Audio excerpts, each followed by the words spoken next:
नमस्ते बच्चों। आज हम पादप कोशिका और जंतु कोशिका में अंतर समझेंगे।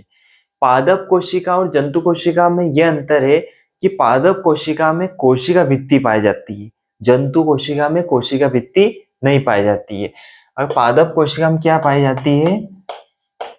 कोशिका भित्ति पाई जाती है। पादप कोशिका में कोशिका भित्ति पाई जाती है।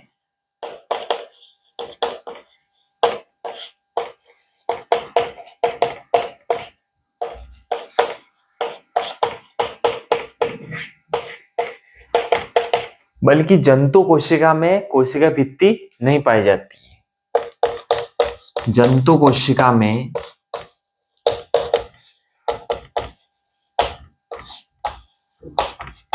कोशिका भित्ति नहीं पाई जाती है।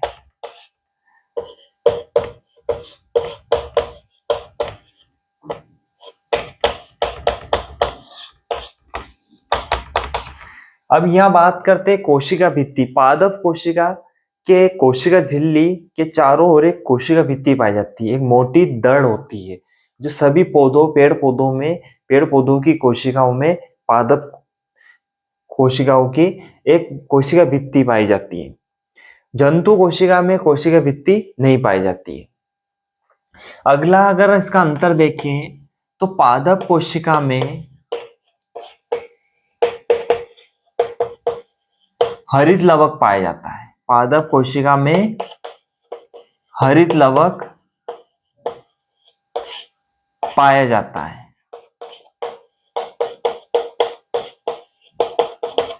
दूसरा है, इसमें जंतु कोशिका में हरित लवक नहीं पाया जाता है। पादप कोशिका में क्या होता है कि उनके अंदर हरित लवक पाया जाता है। हरित लवक का काम ये होता है कि सारे पेड़ पौधे हरे रंग के दिखाई दे रहे हैं, क्योंकि पेड़ पौधों में प्रकाश संश्लेषण क्रिया होती है। पेड़ पौधे स्वपोषी होते हैं, जबकि ये जंतुओं में नहीं होते हैं। तो हरित लवक इनमें इनकी कोशिका में पाया जाता है। जंतु कोशिका में हरित लवक नहीं पाया जाता है।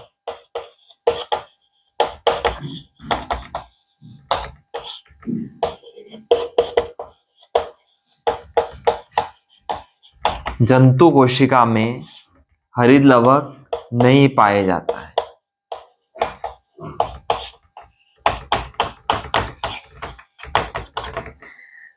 अगला इसका तीसरा, अगर हम पॉइंट की बात करें तो तीसरा अंतर यह है कि पादप कोशिका में जो रिक्तिका है, उसकी कोशिका में पादप कोशिका के अंदर जो रिक्तिका है, पादप कोशिका में रिक्तिका है,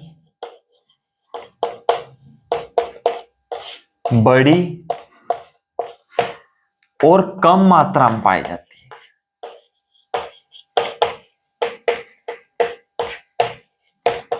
पादप कोशिका के अंदर जो रिक्तिका होती है वो बड़ी होती है और कम मात्रा में पाई जाती है।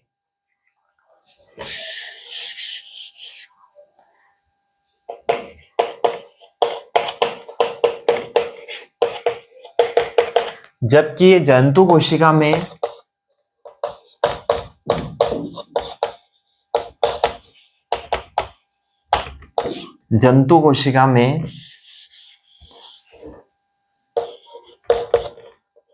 रिक्तिका है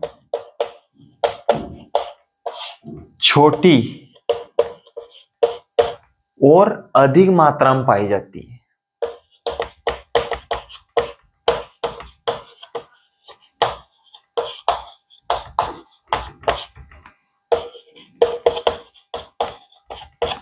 और अधिक मात्रा में पाई जाती है। तो पादप कोशिका और जंतु कोशिका का तीसरा पॉइंट ये हुआ कि पादप कोशिका में रिक्तिकाएं बड़ी और कम मात्रा में पाई जाती है, जबकि जंतु कोशिका में रिक्तिकाएं छोटी और अधिक मात्रा में पाई जाती है।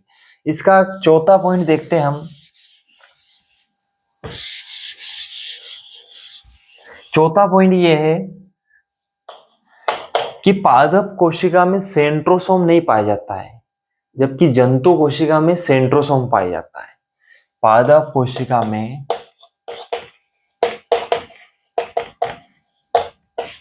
सेंट्रोसोम नहीं पाया जाता है, सेंट्रोसोम नहीं पाया जाता है। जबकि जंतु कोशिका में सेंट्रोसोम पाया जाता है। जंतु कोशिका में सेंट्रोसोम पाया जाता है।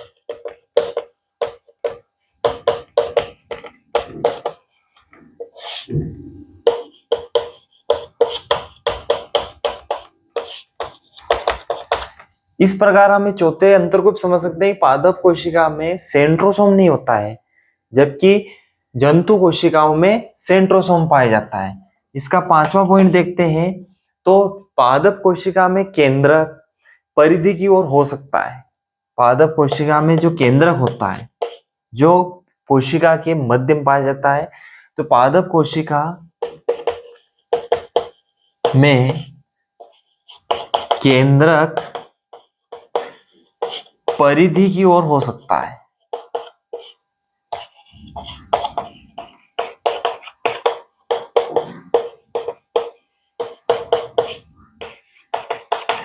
मतलब कि जो केंद्रक होता है वो मध्य में नहीं होता है, बल्कि इसके परिधि की ओर हो सकता है पादप कोशिका में।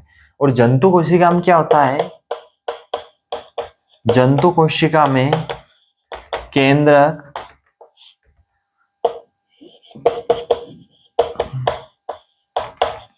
हमेशा मध्य में होता है।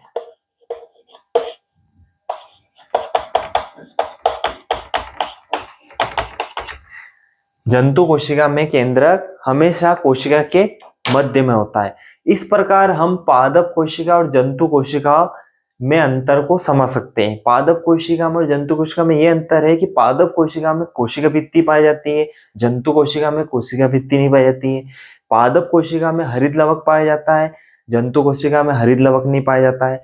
पादप कोशिका में सेंट्रोसोम नहीं पाया जाता है और जंतु कोशिका में सेंट्रोसोम पाया जाता है। पादप कोशिका में रिक्तिकाएं बड़ी होती है और कम मात्रा में पाई जाती है, जबकि जंतु कोशिका में रिक्तिकाएं छोटी होती है और अधिक मात्रा में पाई जाती है। पादप कोशिका में केंद्रक परिधि की ओर हो सकता है, जबकि जंतु कोशिका में केंद्रक हमेशा मध्य में होता है।